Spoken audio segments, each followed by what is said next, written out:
Alhamdulillah. Alhamdulillahi Rabbil Alamin. Wa bihi nasta'inu ala umuri dunya waddin.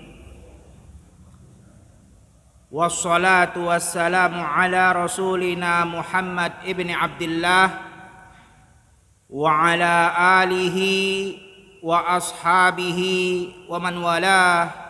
Amma ba'd. Alhamdulillah, selalu kita memuja dan memuji Allah Subhanahu wa taala atas segala nikmat-nikmat, karunia-karunia yang sangat banyak yang telah Allah berikan kepada kita. Saking banyaknya karunia-karunia dan nikmat yang telah Allah berikan kepada kita, sampai-sampai Allah katakan di dalam Al-Quran, wa in ta'uddu ni'matallahi la tuhsuha. Kalau kita mencoba menghitung kembali nikmat-nikmat yang telah Allah berikan, kata Allah, tidak akan bisa kalian hitung karena banyak sekali. Oleh karena itu sudah menjadi kewajiban kita sebagai hamba Allah Subhanahu wa taala untuk selalu bersyukur kepada Allah Subhanahu wa taala. Begitu pula selalu salawat dan salam kita panjatkan, kita junjungkan kepada Nabi kita, Nabi yang mulia, Nabi Muhammad sallallahu alaihi wasallam, dan kepada keluarga-keluarganya dan para sahabat-sahabatnya, tidak terkecuali satupun dari mereka, karena semua telah Allah katakan radhiyallahu anhum wa radu'an. Allah telah ridha kepada mereka semua dan mereka semua pun telah ridha kepada Allah Subhanahu wa taala. Jamaah hadirin yang dirahmati Allah Subhanahu wa taala, kita lanjutkan kajian kita sebagaimana yang telah kita ketahui di setiap Ahad pekan ketiga ba'da subuh kita akan membahas dan mengkaji satu kitab yang berjudul Al-Kabair, dosa-dosa besar, yang ditulis oleh Al-Imam Az-Zahabi rahimahullahu ta'ala, yaitu Imam Zahabi, semoga Allah Subhanahu wa taala merahmatinya dengan rahmat yang wasi'ah, yang luas.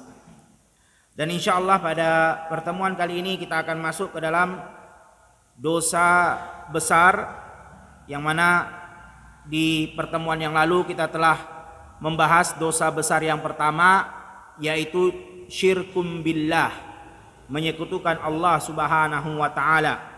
Dan telah kita sampaikan dan telah kita kaji, kita bahas mengenai tentang definisi kesyirikan, bentuk-bentuk kesyirikan, baik itu dari syirik yang kecil ataupun syirik yang besar. Kemudian juga telah kita sampaikan bahwasannya syirik adalah dosa yang paling besar di antara dosa-dosa besar yang ada. Bahkan syirik adalah dosa, satu-satunya dosa yang tidak bisa ditolerin oleh Allah Subhanahu wa taala bagi pelakunya yang mati tidak bertaubat kepada Allah. Kata Allah Subhanahu wa taala, faqad harramallahu alaihil jannah, Allah haramkan untuknya surga. Tidak ada ampunan bagi yang tidak bertaubat, melakukan kesyirikan, mati dalam keadaan syirik, maka tidak ada taubat untuknya, tidak ada ampunan untuknya, dan Allah haramkan untuknya surga, wa ma'wahun nar, dan tempatnya adalah di dalam neraka Allah Subhanahu wa taala. Dan insyaallah pada pertemuan kali ini kita masuk ke dalam dosa-dosa besar, atau salah satu daripada dosa-dosa besar yang ada di dalam kitab Al-Kabair, yaitu fis sihr, tentang sihir. Jemaah sekalian yang dirahmati Allah Subhanahu wa taala, kata Rasulullah sallallahu alaihi wasallam di dalam hadis yang diriwayatkan oleh Imam Bukhari dan Imam Muslim muttafaqun alaih, kata Rasulullah sallallahu alaihi wasallam, ijtanibu sab'a mubiqat, hindarilah, jauhilah 7 yang dapat membinasakan, menghancurkan. Dan salah satunya disebut adalah as-sihr. Setelah Allah Subhanahu wa taala mengatakan yang pertama adalah syirkun billah, kemudian yang kedua adalah sihir, yang mana disebutkan di dalam hadis lengkapnya 7 yang membinasakan itu adalah yang pertama syirkum billah, yang kedua adalah sihir, Yang ketiga adalah qatlun nafs allati harramallahu illa bil haq, membunuh nyawa yang Allah haramkan tanpa hak. Wa aklul malal yatim, memakan harta anak yatim. Wa aklur riba, makan riba. Wa tawalla yaumaz zahab, dan kabur ketika berperang berjihad di jalan Allah Subhanahu wa taala. Wa qadful muhsanat, begitu juga menuduh, memfitnah wanita baik-baik, wanita muslimah sebagai seorang pezina. Nah, ini 7 macam dosa yang sangat besar yang dapat membinasakan, menghancurkan, yang kata Rasulullah sallallahu alaihi wasallam hindari. Yang pertama syirkun billah, dan yang kedua inilah yang akan menjadi sub pembahasan kita, yaitu sihir. Salah satu daripada yang dapat membinasakan dan menghancurkan yang harus dijauhi dan dihindari, kata Rasulullah sallallahu alaihi wasallam. Jamaah sekalian yang dirahmati Allah Subhanahu wa taala, ada satu kaidah di dalam memahami bahasa Arab. Ini satu kaidah ketika disebutkan dzikrul khas ba'dal am, yaitu penyebutan kata yang lebih khusus setelah menyebutkan kata yang umum. Maka di situ tufidu ahammiyah lil khas, menunjukkan kepada pentingnya untuk memperhatikan atau harus lebih diperhatikan lagi tentang kata khusus tersebut. Contohnya ketika Allah Subhanahu wa taala mengatakan innal ladzina amanu wa amilus shalihat wa tawasau bil haq wa tawasau bis sabr. Ketika Allah katakan kecuali mereka orang-orang yang beriman, ini kata beriman ini kata umum. Ya. Semua orang yang mengucapkan la ilaha illallah wa anna muhammadar rasulullah, dia berarti telah menjadi seorang muslim. Dia beriman kepada Allah Subhanahu wa taala. Umum, ya, banyak orang bisa masuk ke dalamnya. Kata beriman adalah kata umum. Kita sudah kesampaikan tadi kaidahnya, ketika ada kata yang lebih umum, ya, atau kata yang lebih khusus disebutkan setelah kata yang lebih umum, maka menunjukkan bahwasanya kata khusus tersebut harus lebih diperhatikan lagi. Allah katakan orang yang beriman, illal ladzina amanu wa amilus shalihat. Kata amalun saleh adalah kata yang lebih khusus dibandingkan orang yang beriman. Karena orang yang beriman lebih umum, mencakup seluruhnya secara keumuman. Tetapi bagian daripada keimanan adalah beramal soleh. Artinya amalun soleh lebih terkhususkan dibandingkan iman. Amalun soleh bagian daripada iman. Iman itu lebih mencakup, lebih umum. Nah, berarti di sini kata para ulama dari kaidah memahami bahasa Arab, kalau ada pengucapan kata yang lebih khusus setelah kata yang umum, maka berarti harus lebih diperhatikan lagi kata yang khusus tersebut. Artinya kita bukan hanya beriman kepada Allah saja, tapi juga perhatikan tentang amalun soleh. Karena beriman tanpa beramal soleh juga percuma. Cuman mengucapkan la ilaha illallah wa anna muhammadar rasulullah, tapi enggak sholat, tapi enggak puasa bulan Ramadan, tapi enggak mau ngeluarin zakat. Dia mampu, hartanya melimpah, tapi tak mau naik haji. Enggak ada gunanya. Walaupun dia mengatakan saya beriman kepada Allah Subhanahu wa taala. Nah, berarti tidak cukup hanya beriman, perhatikan juga amalan soleh. Karena Allah sebutkan kata khusus itu setelah kata umum, yaitu beriman. Dan lebih lagi detail, bukan hanya amalun soleh juga umum. Kata yang umum, semua mencakup perbuatan-perbuatan yang Allah Subhanahu wa taala cintai. Makanya disebutkan illal ladzina amanu wa amilus shalihat wa tawasau bil haq wa tawasau bis sabr. Saling menyampaikan tentang al-haq, kebenaran, dan juga saling mewasiatkan tentang kesabaran. Berarti harus diperhatikan lagi, tidak cukup hanya beramal soleh secara umum, tapi yang lebih diperhatikan lagi, yang tidak boleh ditinggalkan adalah tetap harus menyampaikan kebenaran. Walaupun rasanya pahit, tetap disampaikan. Karena ad-dinun nasihah, agama Islam ini tidak lepas dari namanya nasihat kepada kebenaran. Orang yang beragama Islam berarti harus saling nasihat menasihati. Orang yang mengaku beriman kepada Allah bukan hanya beramal soleh secara umum, tapi harus dia tekankan tentang menyampaikan kepada kebenaran. Begitu juga kepada kesabaran. Nah, itu jamaah maksud daripada kaidah yang kita sampaikan. Nah, sama seperti pembahasan yang akan kita bahas pada pertemuan kali ini. ketika Allah Subhanahu wa taala mengatakan hindarilah 7 yang dapat membinasakan tadi. Setelah yang pertama Rasulullah sallallahu alaihi wasallam mengatakan asyirku billah, menyekutukan Allah. Menyekutukan Allah sudah kita sampaikan di pertemuan yang lalu. Banyak contohnya, banyak jenisnya, ya, banyak ragamnya. Walaupun ya sekarang di zaman sekarang banyak istilah-istilahnya, ya, banyak bungkusan-bungkusannya, tapi tetap saja perbuatan itu tetap dikatakan syirik. Bagian daripada syirik adalah sihir. Makanya setelah disebutkan oleh Rasulullah tentang kata umum tadi, setelahnya Allah sebutkan Rasulullah SAW sebutkan tentang kata yang lebih khusus, yaitu sihir. Sihir adalah bagian daripada syirik. Berarti sihir harus lebih diperhatikan lagi, karena dia kata yang khusus yang disebutkan setelah kata umum, yaitu syirik. Syirik itu secara umum banyak jenisnya, banyak bentuknya.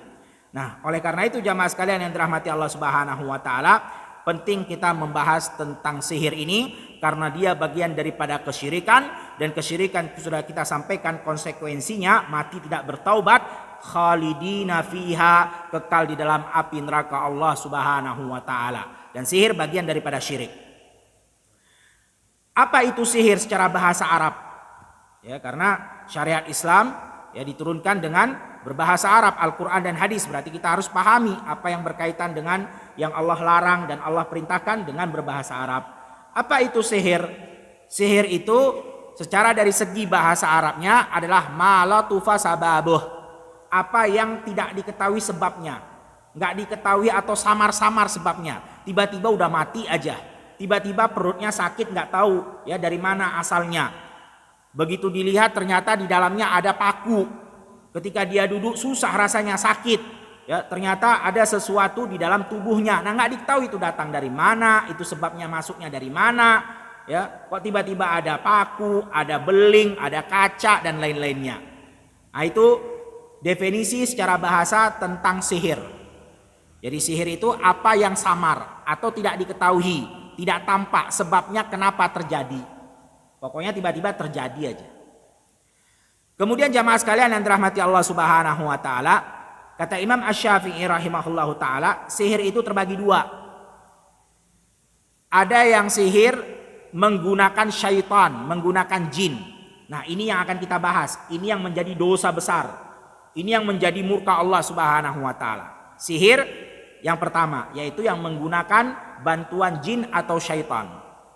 Kemudian jenis sihir yang kedua adalah sihir yang tidak menggunakan bantuan jin atau syaitan, tetapi menggunakan bantuan alat-alat ya, teknologi-teknologi canggih, atau juga teknik-teknik khusus, atau juga seperti kecepatan tangan. Dia pintar bermain ya kecepatan di tangannya itu, sehingga dia bisa memindahkan benda yang satu ke benda yang lain tanpa diketahui bagaimana cara memindahkannya, karena saking cepatnya tangannya bergerak. Nah, jamaah sekalian yang dirahmati Allah Subhanahu wa taala, yang ingin kita bahas adalah jenis sihir yang pertama yang menggunakan bantuan jin dan syaitan, bukan jenis yang kedua. Ya, yang kedua ini bukan termasuk daripada kabair, daripada dosa yang sangat Allah Subhanahu wa taala murkai, atau bagian daripada kesyirikan yang tidak ada toleransi dari Allah Subhanahu wa taala, yang mati tidak bertaubat. Jenis yang kedua bukan bagian daripada yang akan kita bahas. Yang akan kita bahas adalah jenis yang pertama tadi. Walaupun begitu jamaah sekalian yang dirahmati Allah Subhanahu wa taala, jenis yang kedua ini juga bukan berarti diperbolehkan. Ya, kalau memang di situ ada unsur menipu, maka tidak diperbolehkan. Oleh karena itu kata para ulama, jenis yang kedua tadi yang menggunakan teknologi, alat-alat canggih ataupun kecepatan tangan ataupun teknik-teknik khusus yang memang ya bisa dipelajari, maka jenis yang kedua itu tetap tidak dibolehkan, tidak dibenarkan. Makanya kata para ulama, hukumnya dikembalikan kepada waliul amr, yaitu pemerintah. Kalau mau dipenjara, dipenjara, mau dilarang, dilarang, ataupun mau dicambuk, dicambuk, kembali kepada pemerintah hukumnya. Adapun sihir yang pertama, jenis yang pertama menggunakan syaitan dan jin, maka ini jelas hukumnya cuma satu. Walaupun tetap yang mengeksekusi hukumannya haruslah pemerintah, bukan individual. Tetapi hukumnya telah ditetapkan di dalam syariat, yaitu haddus sahir darbatu bis saif. Hukuman di dunia untuk penyihir yang mengerjakan sihir, maka dia dipenggal kepalanya. Ini jenis sihir yang pertama nih. Jangan salah, bukan jenis yang kedua ya. Nanti jangan langsung kita main tuduh orang. Makanya perlu diperhatikan, perlu kita bahas apa itu sihir. Karena sihir ada dua macam, ada dua jenis. Kemudian jamaah sekalian yang dirahmati Allah Subhanahu wa taala, kenapa disebutkan oleh para ulama, kenapa hukumnya itu jenis sihir yang pertama tadi adalah dipenggal kepalanya? Karena begitu besar dampak keburukan yang mereka timbulkan. Dan yang kedua, karena sihir tadi sudah disebutkan adalah bagian daripada syirik. Dan syirik itu artinya keluar daripada agama Islam. Dia telah kufur, keluar dari agama Islam. Kalau sudah keluar dari agama Islam, berarti hukumannya sebagaimana dikata Rasulullah SAW, man baddala dinahu faqtuluh. Siapa yang mengganti agamanya, berarti keluar dari Islam, maka bunuh. Ya, memang Islam tidak memaksa seseorang untuk masuk ke dalamnya, tidak ada. Wa man syaa'a falyu'min wa man syaa'a falyakfur. Siapa yang mau beriman beriman, siapa yang mau kufur kufur. Tapi kalau sudah masuk ke dalam Islam, bukan tempat main-main untuk masuk keluar tidak. Makanya ketat aturannya. Kalau sudah masuk berarti bukan tempat bermain-main. Ya, makanya dikatakan oleh Rasulullah, man baddala dinahu faqtuluh. Siapa yang mengganti agamanya, keluar dari Islam, sudah masuk ke dalam Islam, dia keluar, maka bunuh. Itu hukuman yang disampaikan oleh Nabi Muhammad sallallahu alaihi wasallam. Kemudian jamaah sekalian yang dirahmati Allah Subhanahu wa taala, ketahuilah tentang sihir ini ada dua kelompok yang memahami tentang sihir. Yang pertama adalah kelompok ahlu sunnah wal jamaah. Mereka memahami dan meyakini sihir itu ada dan nyata, terbukti. Bukan dongeng ataupun ya hanya khayalan biasa. Bukan. Dia nyata, terbukti dan ada. Karena disebutkan di dalam dalil-dalil Al-Quran dan hadis yang begitu banyak sekali. Salah satunya sebagaimana disebutkan oleh Allah Subhanahu wa taala dalam Al-Quranil Karim ketika mengkisahkan tentang ya duelnya Nabi Musa dengan penyihir-penyihirnya Firaun. Di situ Allah Subhanahu wa taala katakan apa? Fa idza hibaluhum wa isiyuhum yukhayyalu ilaihi min sihrim annaha tas'a. Min sihrihim. Kata Allah, dari sihir mereka. Mereka lemparkan ya benang atau tali-tali, kemudian tongkat-tongkat mereka, dan seolah-olah berubah bergerak seperti ular. Dari apa? Min sihrihim, karena sihir mereka. Di sini menunjukkan apa? Allah katakan sihir itu ada. Dan itu sudah ada ya semenjak zamannya Nabi Sulaiman alaihissalam. Kemudian jamaah sekalian yang dirahmati Allah Subhanahu wa taala, dalil yang kedua juga disebutkan dalam Sahih Bukhari. Di zaman Rasulullah Shallallahu Alaihi Wasallam ada seorang Yahudi yang bernama Labid bin A'sam, penyihir. Dia sempat menyihir Nabi Shallallahu Alaihi Wasallam yang disebutkan dalam Sahih Bukhari, dan waktu itu Allah Subhanahu Wa Taala mengutus malaikat Jibril untuk menyembuhkan Rasulullah dan menunjukkan di mana tempat sihir yang ditanam ataupun di ubul-ubul ya yang dilakukan oleh Labid bin A'sam tersebut. Ditunjukkan di mana tempat dia menanamnya, itu di satu sumur. Nah, menunjukkan apa jamaah sekalian yang dirahmati Allah Subhanahu wa taala? Menunjukkan berarti sihir itu ada. Sihir itu nyata, bukan khayalan. Ya, sebagaimana yang dipahami oleh kelompok yang kedua, yaitu kelompok Mu'tazilah. Mereka mengatakan sihir enggak ada sihir. Enggak terbukti, itu enggak nyata. Orang dicek ya dengan alat-alat canggih enggak kelihatan kok mana sihirnya. Maka mereka mengatakan sihir itu sebenarnya bukan sihir, bukan dari setan, bukan setan yang menjadikan itu, tapi itu sebenarnya cuman hasil pikiran-pikiran orang tersebut. Jadi karena orang terlalu banyak berpikir sehingga stres, sehingga dia merasa di perutnya ada sesuatu sakit, kemudian ada sesuatu di badannya yang buat dia nggak enak. Itu cuman hayalan pikiran dia karena terlalu banyak berpikir, stres, sehingga ya berhayal seolah-olah badannya sakit, padahal nggak ada apa-apa di badannya. Itu kata mereka orang-orang Mu'tazilah, dan ini pendapat yang batil, jelas menyelisihi Al-Quran dan hadis. Al-Quran dan hadis mengatakan sihir ada. Memang itu adalah perbuatan setan bekerja sama dengan dukun. Memang dia bisa ya merasuki tubuh manusia, mengganggu manusia. Tiba-tiba ada sesuatu benda di dalam tubuh manusia itu, bisa ada itu. Nah, itu adalah pendapat ya yang diyakini oleh ahlu sunnah wal jamaah sesuai dengan Al-Quran dan hadis, bahwasannya sihir itu nyata, ada dan terbukti. Kemudian jamaah sekalian yang dirahmati Allah Subhanahu wa taala, kata muallif, kata penulis Imam Az-Zahabi rahimahullahu taala, li'anna sahir la budda wa an yukfar.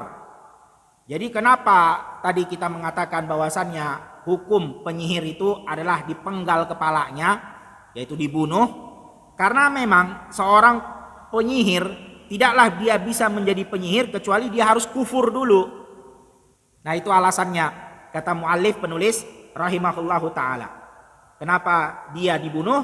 Karena seseorang untuk menjadi penyihir, untuk bisa melakukan sihir, dia harus kufur dulu, itu syarat pertamanya.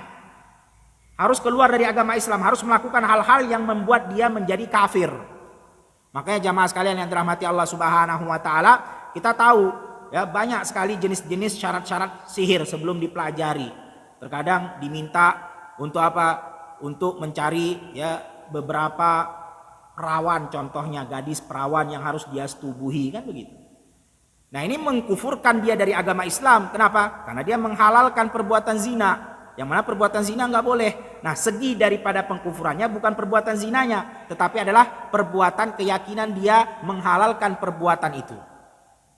Terkadang juga syaratnya harus meminum darah ini dan darah itu, yang mana darah itu adalah haram, kan begitu. Harus ya menulis dengan darah haid dan seterusnya, macam-macam lah.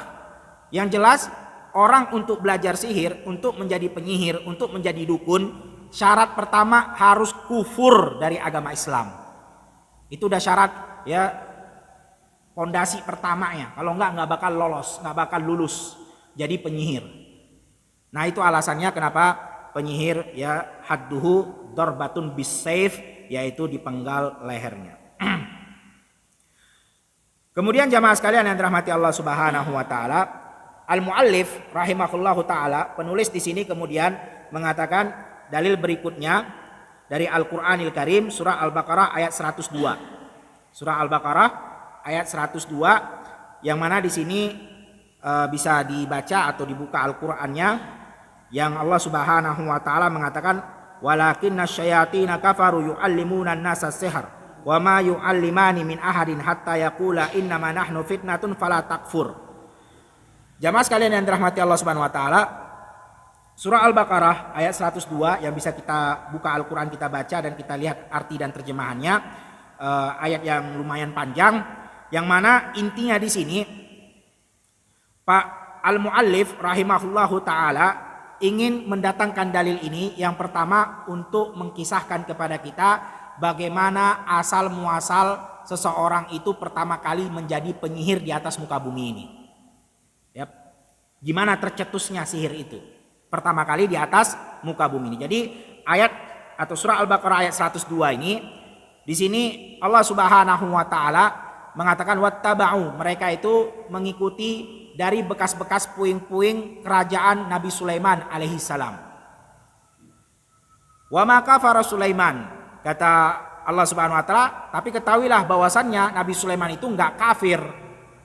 Jadi kisahnya jamaah, di zamannya Rasulullah sallallahu alaihi wasallam, mereka orang-orang Yahudi, mereka mengatakan bahwasannya sihir yang mereka pelajari, sihir yang mereka lakukan itu adalah bekas daripada peninggalan kerajaan Nabi Sulaiman. Jadi ini benar dari Allah Subhanahu wa taala, itu alasan mereka. Ya, mereka berdalil bahwasannya ini memang di zaman Nabi Sulaiman sudah ada dan Nabi Sulaiman sendiri melakukannya. Maka Allah Subhanahu wa taala membantah dengan mengatakan wa ma kafara Sulaiman. Nabi Sulaiman itu enggak kafir. Nabi Sulaiman itu orang yang beriman kepada Allah Subhanahu wa taala, nabi Allah. Bukan seperti kalian, maka sihir itu bukan ajaran Nabi Sulaiman, bukan dibenarkan. Karena orang Yahudi tadi beralasan bahwasannya sihir yang mereka kerjakan di zaman Rasulullah itu, mereka mengaku kepada Rasulullah bahwasannya hasil dari peninggalannya Nabi Sulaiman. Walakinna syayatina kafaru yu'allimuna an-nasa as-sihr. Tapi itu dari syaitan yang sengaja mengajarkan kepada ya manusia agar mereka juga kufur sama seperti syaitan itu. Jadi bukan dari Nabi Sulaiman. Jadi jamaah sekalian yang dirahmati Allah Subhanahu wa taala, Nabi Sulaiman betul dia dapat menundukkan makhluk-makhluk ciptaan Allah seperti jin, syaitan, begitu juga hewan-hewan, bahkan juga angin tunduk kepadanya, ikan-ikan semua tunduk kepadanya. Itu bukan karena sihir, jangan salah paham. Itu Allah yang tundukkan mereka kepada Nabi Sulaiman. Ya. Walakinna syayatina kafaru yu'allimuna an-nasa sihr. Tapi itu adalah perbuatan syaitan, yang mana syaitan memang ketika Nabi Sulaiman wafat, maka mereka sengaja ya di peninggalan puing-puingnya kerajaan Nabi Sulaiman, mereka menulis, mengukir beberapa mantra yang kemudian dijumpai oleh orang-orang setelah Nabi Sulaiman wafat, dan mereka mempelajarinya, akhirnya mereka bisa sihir karena bantuan syaitan. Itu asal muasalnya terjadi sihir, jemaah.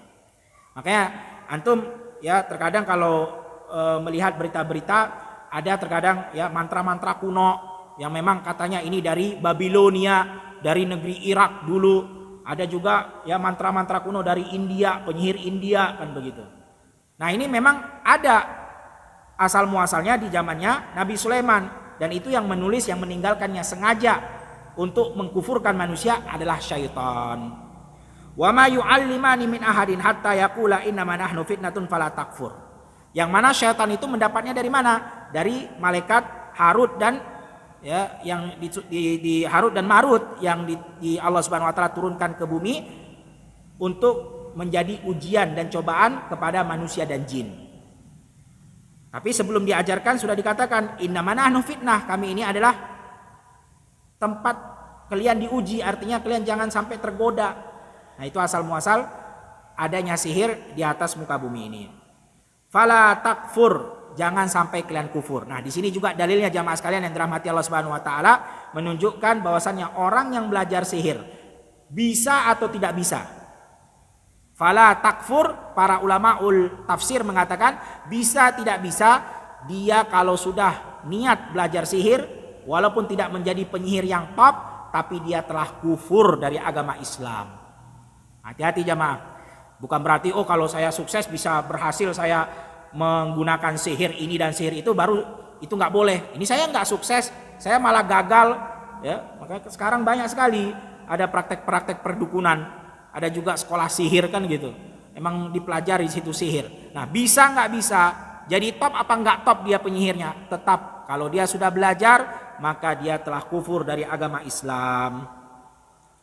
Fayata'allamuna minhuma ma yufarriqu bihi bainal mar'i wa zawji. Dan dahsyatnya sihir itu, perhatikan jamaah. Kata Allah Subhanahu wa taala, bisa ya memisahkan antara suami dan istri yang begitu sangat mencintai. Kita tahu namanya suami dan istri, ya mereka menikah karena saling cinta, kan begitu. Nah, cinta yang begitu kuat, perasaan yang begitu kuat satu sama lain itu bisa dihancurkan, bisa dipisahkan karena sihir. Nah, begitulah dampak buruknya sihir salah satunya. Makanya sihir ini jamaah nggak buat orang tenang ya. Kalau kita tahu ada satu dukun, satu penyihir di satu tempat aja, pasti kita pada nggak tenang hidupnya. Kenapa? Karena bisa jadi kita yang kena berikutnya. Bisa jadi besok dia karena jengkel dengan seseorang, dia binasakan orang itu. Biiznillah, dengan izin Allah Subhanahu wa taala. Kemudian jemaah sekalian yang dirahmati Allah Subhanahu wa taala, kata Allah, walaqad alimu la man ishtarahu ma lahu fil akhirati min khala. Dan sesungguhnya bagi siapa yang mempelajari sihir ya atau menggunakan sihir, maka tidak ada bagian untuknya di dalam surga Allah Subhanahu wa taala. Dan ini dalil juga kata para ulama tafsir menunjukkan bahwasannya yang mati ya dalam keadaan menggunakan sihir maka tidak ada tempatnya di dalam surga Allah Subhanahu wa taala. Berarti kafir. Seperti yang kita sampaikan tadi, hukumannya di dunia adalah darbatun bisayf, yaitu dipenggal lehernya karena dia telah kafir.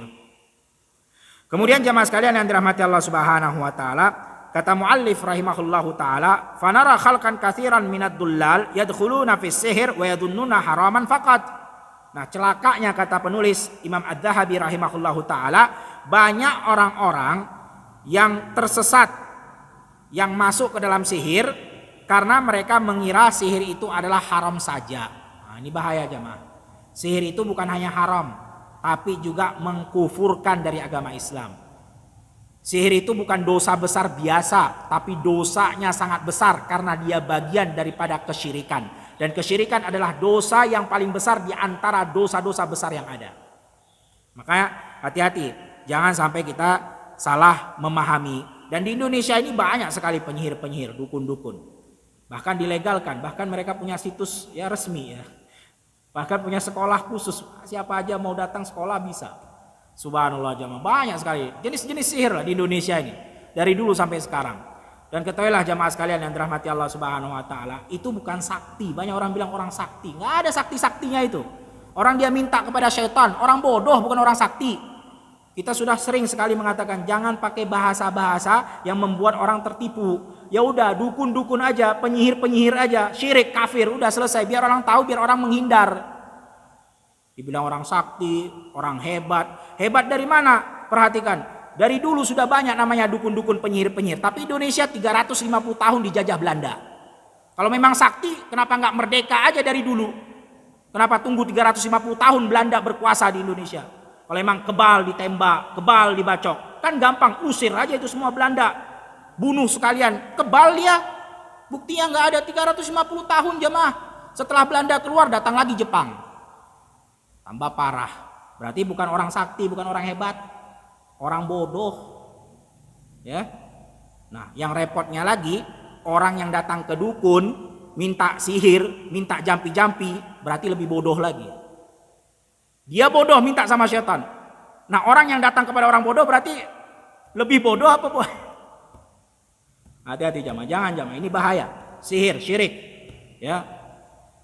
Kemudian dan banyak orang ya datang ke dukun karena mengharap ini mah dosa sih dosa tapi nggak terlalu besar, dosa biasa. Ya dia bilang haram aja gitu. Nah, itu yang membuat banyak orang terjatuh ke dalam kesyirikan. Makanya penting kita pelajari. Bukan haram saja, bukan dosa saja, tapi dosa yang paling besar di antara dosa-dosa besar yang ada, bahkan bagian daripada syirik yang tidak ada toleransi dari Allah, mati tidak bertaubat, kekal di dalam api neraka Allah Subhanahu wa taala. Nah, ini yang penting kita pahami biar kita menghindar ya, jangan sampai kita jatuh ke dalam kemurkaan Allah Subhanahu wa taala.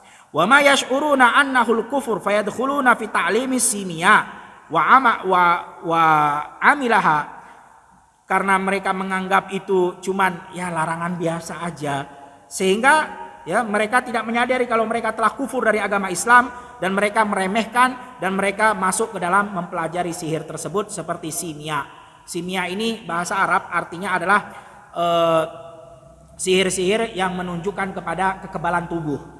Ya seperti kalau istilah kita debus lah, bisa makan bara api, ya bisa nusuk pedang dari pipi yang kiri tembus ke pipi yang kanan nggak apa-apa, ya, lehernya ditebas putus bisa sambung balik, bisa makan beling, kaca, nah, yang seperti itu mereka pelajari karena mereka menganggap itu bukan kekufuran, ya bahkan ini menghibur katanya kan gitu. Hati-hati jamaah sekalian yang dirahmati Allah Subhanahu wa taala. Wahia mahdus seher, kata muallif Imam Az-Zahabi, itu adalah sihir yang murni.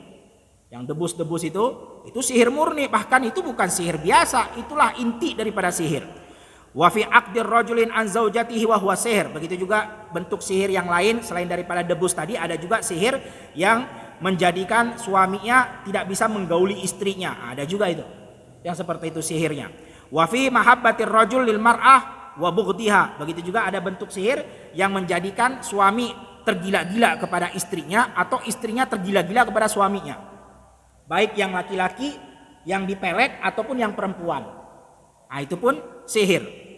Wa asbadalik bi kalimati majhula aktsaruha syirkun wa dhalal.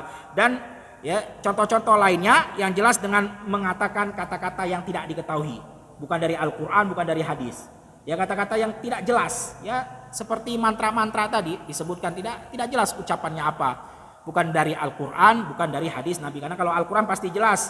Al-Qur'an Arabian mubin, Arab yang jelas, yang fasih, itu adalah Al-Qur'anil Karim yang diturunkan oleh Allah Subhanahu wa taala. Jelas, tidak ada di situ keraguan, tapi dia pakai bahasa-bahasa yang tidak diketahui, maka itu adalah mantra dan itu adalah sihir. Kemudian jamaah sekalian yang rahmatullah, kata muallif, wa haddus sahir, dan hukum sahir, penyihir adalah qatlun li'annahu kufrun billah au mudhara 'alil kufur. Jadi hukum penyihir adalah dibunuh, yang sudah kita sampaikan tadi di awal. Li'annahu kufur. Kenapa dibunuh? Karena dia telah kufur. Dia telah keluar dari agama Islam. Kata Rasulullah, siapa yang mengganti agamanya bunuh, kata Rasulullah sallallahu alaihi wasallam. Ya, atau dia menyerupai dengan kekufuran.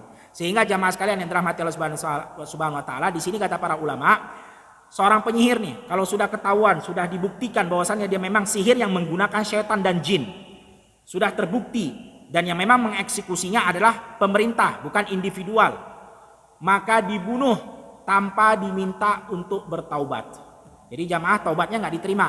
Jadi nggak bisa kalau ada penyihir udah ketangkap basah nih, kemudian dia katakan la ilaha illallah aku bertaubat. Oh, nggak bisa, udah ketangkap basah, ya langsung dibunuh oleh pemerintah, bukan individual.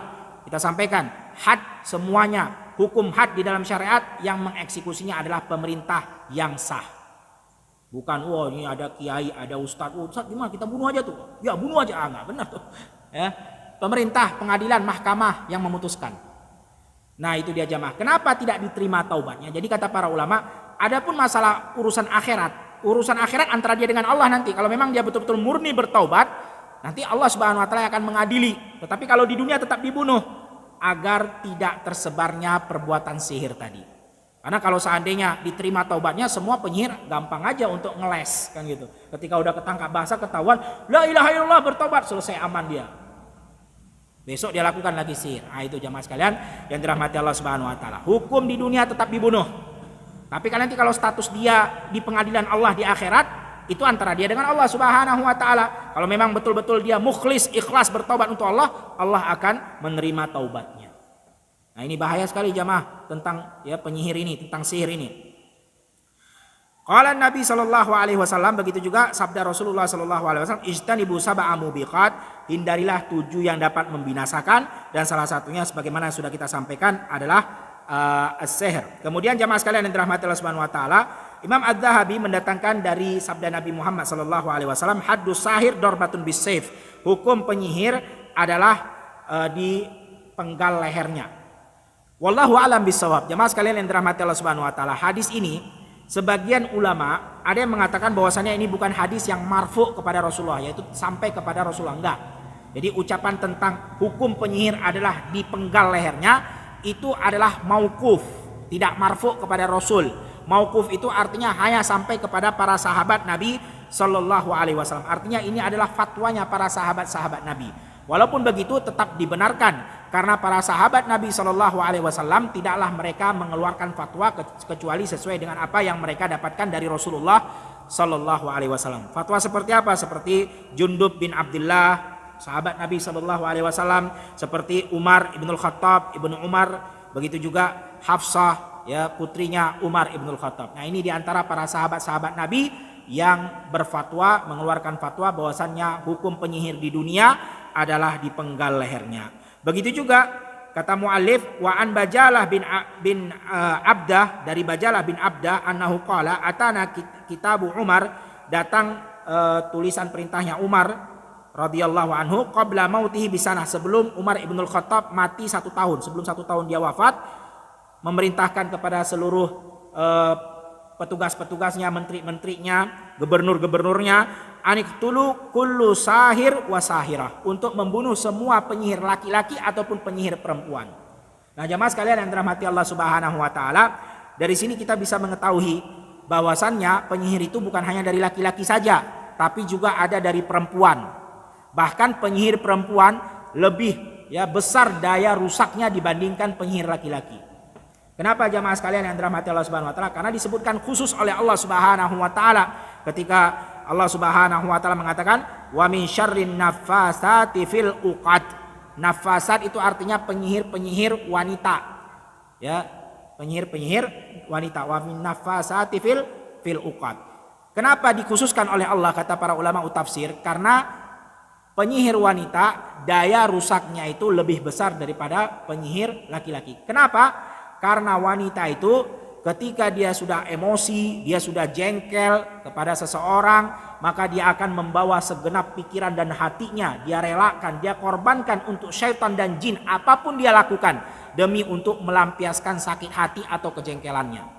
Ini sifat wanita memang begitu jamaah sekalian yang dirahmati Allah Subhanahu. Makanya kata Rasulullah sallallahu alaihi wasallam, "Ma ra'aitu min naqisati aqli wad din."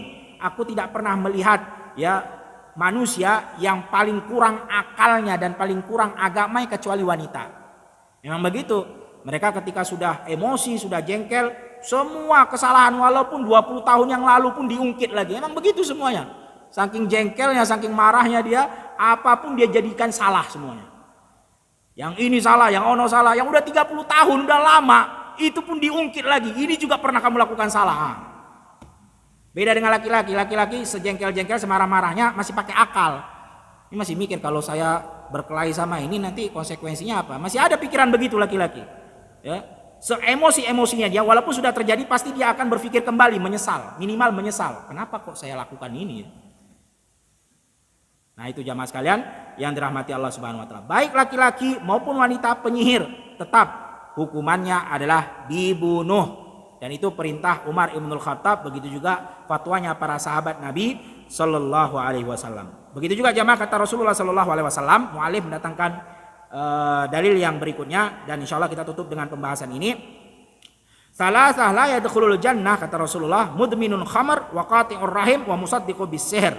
3 yang tidak akan bakal masuk ke dalam surga. Dan ini juga dalil menunjukkan berarti mereka kafir. Karena ya orang kafir yang tidak akan masuk dalam surga Allah Subhanahu wa taala selama dia mukmin muslim masih masuk ke dalam surga Allah Subhanahu wa taala. Sebagaimana kita sampaikan di awal di pembahasan syirik bahwasanya pelaku dosa besar itu statusnya adalah di bawah kehendak Allah. Kalau Allah mau Allah ampuni, kalau Allah mau Allah azab terlebih dahulu sampai bersih dosanya baru dimasukkan. Ya tetap dimasukkan ke dalam surga. Tapi kalau kafir jelas khalidina fiha, tidak ada lagi di situ dimasukkan ke dalam surga Allah. Menunjukkan apa? Tidak masuk ke dalam surga 3 kata Rasulullah. Berarti kafir. Yang pertama adalah mudminun khamar, mereka yang menghalalkan dan kecanduan dengan khamar. Dia bilang khamar ini nggak apa-apa, ini halal, ini nggak masalah ini. Ya, dia minum. Jadi perbuatan kufurnya bukan dari bentuk dia minum khamarnya, bukan, tapi dari keyakinannya. Dia menjadikan itu hal yang biasa sehingga dia kecanduan dan menghalalkan khamar. Kemudian waqati'ur rahim, yang memutuskan tali silaturahim. Memang pembawa keributan, memang suka buat ribut dia. Dia suka bermusuhan dengan ayahnya, bermusuhan dengan ibunya. Pokoknya seluruh keluarganya dia musuhi. Apa-apa pasti ada aja masalahnya dengan pamannya, dengan adiknya, dengan abangnya. Pokoknya dia paling enggak harmonis sama keluarganya dah, suka mutusin tali silaturahim. Nah, ini juga adalah orang yang tidak masuk ke dalam surga Allah Subhanahu wa taala. Kenapa? Bukan dari bentuk perbuatannya, tapi dari keyakinannya. Dia meyakini nggak apa-apa kalau kita berkelahi sama keluarga, sama orang yang punya hubungan darah, nggak masalah memang ini. Ya, sama orang baiknya bukan main, tapi kalau sama keluarganya masya Allah nggak ada baik-baiknya sama sekali. Wa musaddiqu bis-sihr, begitu juga orang yang membenarkan sihir. Nah, di sini jamaah perhatikan dari hadis ini jelas bahwasannya yang kufur dari agama Islam itu bukan hanya yang melakukan sihirnya saja, tapi orang yang meminta sihir, yang datang minta tolong untuk disihirkan juga dia adalah kufur dari agama Islam. Dari mana dalilnya? Dari sabda Rasulullah sallallahu alaihi wasallam. Kata Rasulullah sallallahu alaihi wasallam, "Man ata kahinan aw arrafan fasaddaqahu bima yaqul faqad kafara bima unzila ala Muhammad." Siapa yang mendatangi orang bodoh, bukan orang pintar ya. Orang bodoh, penyihir, para tidak normal, bukan paranormal. Karena kalau normal dia nggak mungkin minta sama syaitan. Nah, siapa yang datangin itu orang-orang dan dia membenarkan itu apa yang diucapkan oleh orang-orang tersebut, maka dia sudah kufur dari apa yang Allah turunkan kepada Rasulullah berupa Al-Qur'anil Karim. Hati-hati jamaah. Jangan, wah saya bukan penyihir, yang sihir dia, saya cuma minta tolong doang. Sama. Berdalih saya cuma minta tolong doang, sama, kufur dari agama Allah Subhanahu wa taala. Oleh karena itu jamaah sekalian yang dirahmati Allah Subhanahu wa taala, ini kita syuruk sampai jam berapa nih? 5.48 udah syuruk atau belum? 5 menit lagi. Taib. Kita baca satu hadis lagi kemudian kita cukupkan. Jemaah sekalian yang dirahmati Allah Subhanahu wa taala, kemudian dalil berikutnya kata muallif penulis Imam Adz-Dzahabi rahimahullahu taala, wa an Ibnu Mas'ud, dari sahabat Ibnu Mas'ud radhiyallahu anhu marfu'an sampai kepada Rasulullah sallallahu alaihi wasallam bersabda, ar-ruqa wa tamaim wa tiwalah syirkun.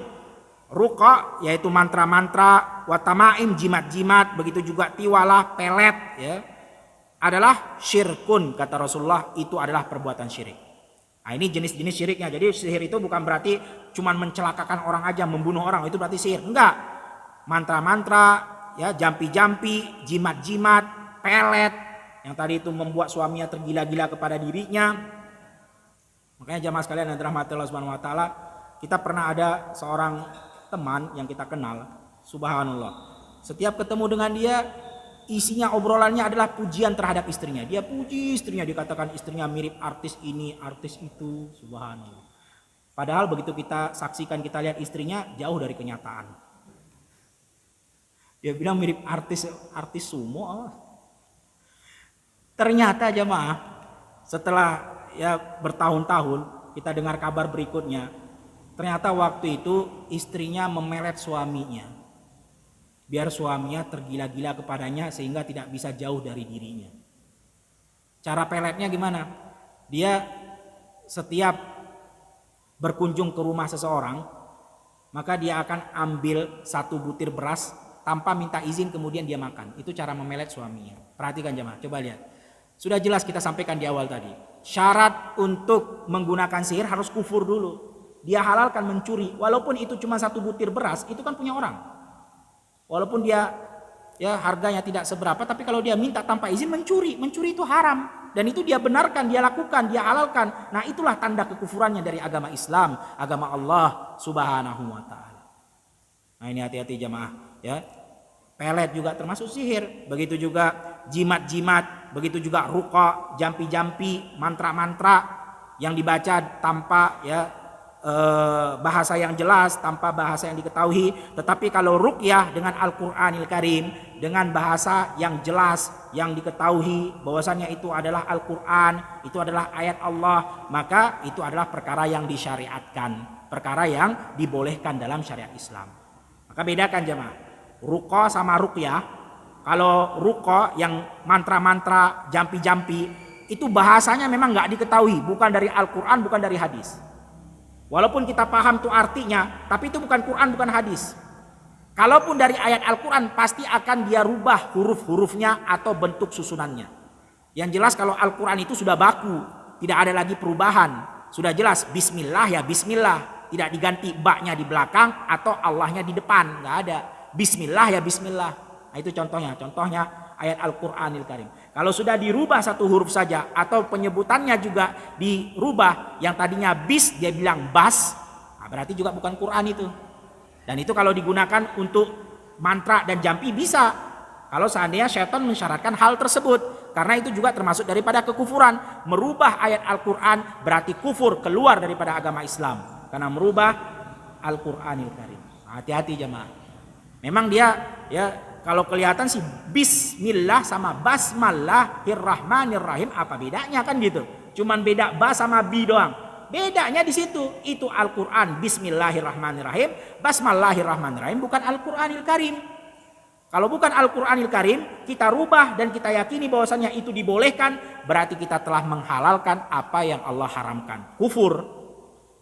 Nah itu bentuk dari segi kekufurannya. Kenapa syaitan itu meminta syarat tersebut? Karena tadi kita sudah sampaikan, syarat pondasi pertama untuk bisa menggunakan sihir harus kufur dulu. Dan kufur itu macam-macam bentuknya. Bisa dengan dia minum darah, bisa dengan dia menghalalkan zina, bisa dengan dia merubah Al-Qur'anil Karim. Banyak bentuk kekufuran yang dapat mengeluarkan seseorang dari agama Allah subhanahu wa ta'ala. Sehingga jamaah, ya kita tutup dengan pembahasan ini, kata Imam Adz-Dzahabi rahimahullahu ta'ala. Lalu bagaimana kalau dia jahil, dia bodoh? Ada orang yang baru masuk Islam, contohnya ya mu'allaf. Dia kebiasaannya di agama dia dulu, itu boleh. Karena memang jamaah sekalian yang dirahmati Allah subhanahu wa ta'ala, di agama-agama lain gak mengapa itu menggunakan sihir. Nah, dia baru masuk Islam, dia nggak tahu, dia udah terbiasa untuk menggunakan sihir tersebut. Gimana itu? Dia kan jahil, baru masuk Islam, ataupun ada orang nggak paham kan gitu. Mau bertanya lah, kenapa? Kadang ada orang berkata begitu, kenapa nggak bertanya kepada orang yang paham? Loh, dia meyakini itu haram saja, tidak boleh aja, tidak ada terbetik di dalam hatinya, gimana dia mau bertanya ke orang lain? Contohnya mu'allaf tadi, kan baru masuk Islam. Dia belum tahu ini perkara sihir ini begitu dahsyatnya, bagian daripada syirik yang sudah kita sampaikan tadi, konsekuensinya dibunuh di dunia. Taubatnya tidak diterima di dunia, tapi di akhirat nanti antara dia dengan Allah subhanahu wa ta'ala. Lah gimana itu? Lah dia mau bertanya, orang dia nggak yakini kalau itu salah, kalau itu benar, kalau itu nggak boleh, gimana dia mau bertanya? Maka jamaah sekalian yang dirahmati Allah subhanahu wa ta'ala, khusus kata Imam Adz-Dzahabi untuk mereka yang memang uzur bil jahal, punya uzur karena kebodohan tadi ya, karena memang ya posisinya baru masuk, kondisinya baru masuk Islam, belum ngerti. dan dia memang gimana caranya mau bertanya, mungkin bisa jadi karena dia nggak meyakini itu salah karena dia belum tahu, atau bisa jadi dia disebutkan oleh Imam Az-Zahabi berada di negeri yang memang tidak bisa bahasa negeri tersebut. Ya, contohnya seperti zaman dulu kan banyak sekali terjadi penculikan, perampokan, ya, orang itu kalau ditemukan di tengah jalan berdua atau bertiga langsung dirampok, dibegal, dijual orang-orangnya sekalian, dan terjadilah perbudakan pada saat itu. Nah, itu asal muasal perbudakan di zaman jahiliyah, bukan karena peperangan, tetapi karena ya merampok, membunuh, menyerang ini kemudian dijual secara zolim. Nah, sampailah dia kepada negeri asing yang dia tidak bisa berbahasa negeri tersebut, sehingga dia nggak bisa bertanya. Mungkin kalau dia sudah masuk Islam contohnya, dia nggak bisa bertanya apakah ini perbuatan syiar atau bukan. Nah, yang seperti itu jamaah sekalian yang dirahmati Allah Subhanahu wa taala, kata Imam Az-Zahabi rahimahullahu taala, diberikan uzur kepadanya, walaupun tetap keputusan hukumannya kepada pemerintah. Cuman syariat memberikan uzur, tapi tetap kalau pemerintah katakan bunuh ya bunuh, itu kembali kepada haknya pemerintah. Tapi untuk kita haknya kaum muslimin adalah tetap menyampaikan. Jadi jamaah sekalian yang dirahmati Allah Subhanahu wa taala, kepada siapapun, walaupun dia mu'alaf, walaupun dia baru masuk Islam, tetap hukumnya wajib kita menyampaikan karena itu nasihat. Bahwasannya ini nggak boleh, ini dilarang. Dan ingat jamaah sekalian yang dirahmati Allah Subhanahu wa taala, kita hanya diperintahkan balighu anni walau ayah. Kita diperintahkan untuk menyampaikan walaupun cuma satu ayat, bukan untuk memvonis. Nah, ini jangan sampai salah paham. Terkadang ada orang terlalu membawa perasaannya, sehingga ketika dikatakan bahwasannya sihir itu dibunuh ya di dunia, terus dia katakan wah itu berarti menghalalkan darah kaum muslimin. Bukan menghalalkan, ini jangan sampai kita salah paham. Kita hanya mengkisahkan, menjelaskan tentang perbuatan itu apa hukumannya di dalam syariat Islam, bukan memvonis orangnya, bukan. Ya, seperti yang dikatakan bahwasannya ya perselisihan para ulama, ada yang mengatakan orang yang meninggalkan sholat 5 waktu karena sengaja, ya terlebih lagi karena dia menganggap itu tidak apa-apa, maka dia telah kafir, keluar dari agama Islam. Wah, itu nuduh orang Islam itu orang kafir semua. Bukan memvonis orangnya, tapi hanya menjelaskan perbuatannya. Ya seperti kalau kita katakan bahwasannya hukum mencuri, hukuman pidananya di dalam undang-undang sekian dan sekian tahun, kan begitu. Kita nggak mengatakan kamu pencuri, enggak. Tapi perbuatan mencuri itu konsekuensinya ini dan itu. Bukan berarti kita mengatakan oh itu mengatakan seluruh kaum muslimin kafir. Jangan begitu jamaah sekalian yang dirahmati Allah Subhanahu wa taala. Jadi hukum menyampaikan tentang perbuatan itu salah atau benar, kemudian konsekuensinya dalam syariat Islam apa, itu wajib untuk kita sampaikan siapapun, individual, setiap muslim, karena agama Islam ini adalah agama yang nasihat menasehati. Adapun untuk memvonis itu kembali kepada pemerintah, apalagi untuk mengeksekusi itu kembali kepada pemerintah. Setelah mereka menteliti, melihat, mencek, kemudian mereka jatuhkan hukuman, kamu adalah penyihir, itu adalah haknya pemerintah. Kemudian mengeksekusi adalah haknya pemerintah yang sah. Wallahu a'lam bishawab. Itu yang mungkin bisa kita sampaikan pada pertemuan kali ini karena sudah jam 5.57 ya. Dan insya Allah sudah syuruk. Wallahu a'lam bishawab. Atau sebelum kita tutup mungkin ada yang ingin ditanyakan, kami persilakan. Falyatafaddal mashkuran. Ada yang ditanyakan? Cukup? Kalau tidak ada, kita cukupkan sampai di sini dengan membaca doa kafaratul majlis. Subhanakallahumma wa bihamdika asyhadu an la ilaha illa anta astaghfiruka wa atubu ilaik. Assalamualaikum warahmatullahi wabarakatuh.